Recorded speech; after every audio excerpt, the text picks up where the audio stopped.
ጌታ ሆይ እኔ ካንተ ጋር ለመታሰርና ለመሞትም ዝግጁ ነኝ። አስተውል ጴጥሮስ፣ ዛሬ ዶሮ ከመጮሁ በፊት አላውቀውም ብለህ 3 ጊዜ ትክደኛለህ።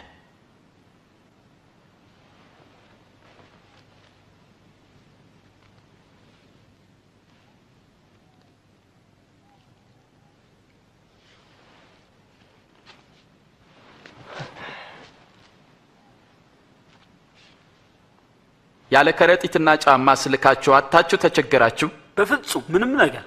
አሁን ግን ኮረጆም ሆነ ከረጢት ያለው ንብረቱን በእጁ ያዝ፣ በመታጠቂያውም ሰይፍ የሌለው ልብሱን ሸጦ ይግዛ። ከአመፀኞች ጋር በአንድነት ተቆጠረ ተብሎ በቃሉ የተጻፈውም በእኔ ይፈጸም ዘንድ ተቃርበዋል። ተመልከት፣ ይኸው 2 ሰይፎች።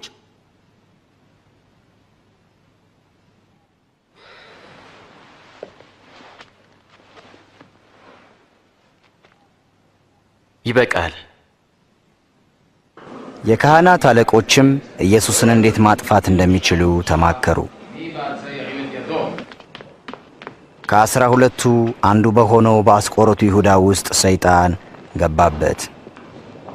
ኢየሱስንም አሳልፎ ሊሰጥ ወደ ካህናት አለቆች አመራ። ኢየሱስም ይጸልይ ዘንድ ከኢየሩሳሌም ወደ ደብረ ዘይት ተራራ ሄደ።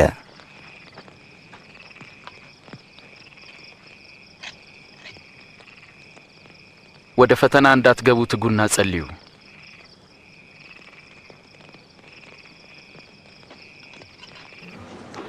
የአስቆሮቱ ይሁዳ ጌታ ኢየሱስን ለ30 ብር አሳልፎ ሰጠ። ኢየሱስም ስለ ዓለም ልጆች ኃጢአት ነፍሱን የሚሰጥበት ሰዓት እንደደረሰ አውቆ ይጸልይ ነበር።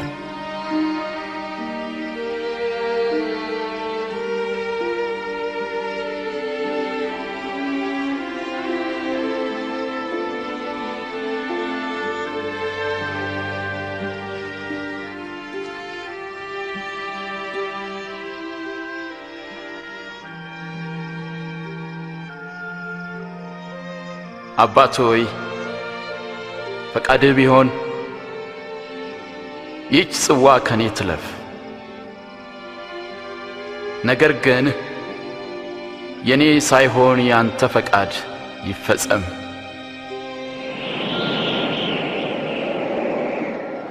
ከሰማይም መጥቶ የሚያበረታው መልአክ ታየው።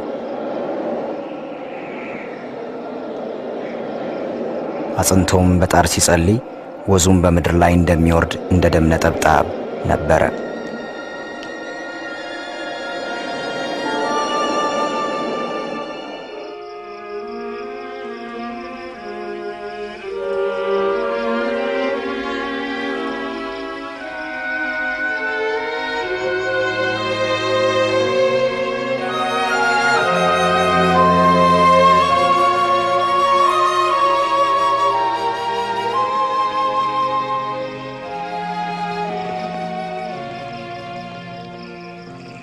ለምን ትተኛላችሁ?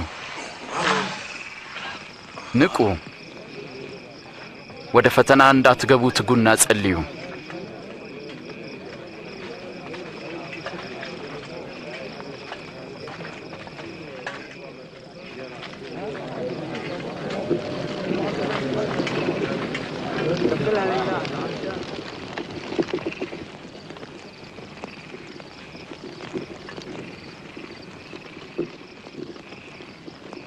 ይሁዳ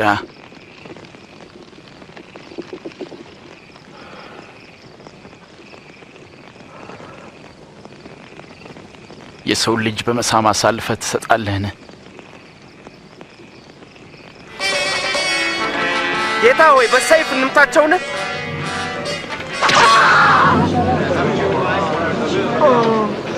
ኑና ያዙት። አያስፈልግም።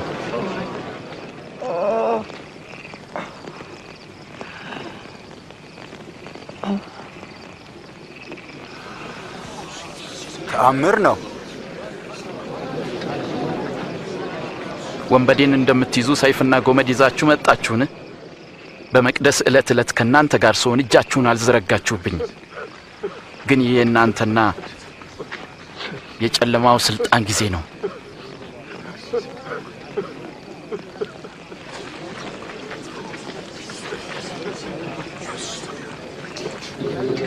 እሰረው።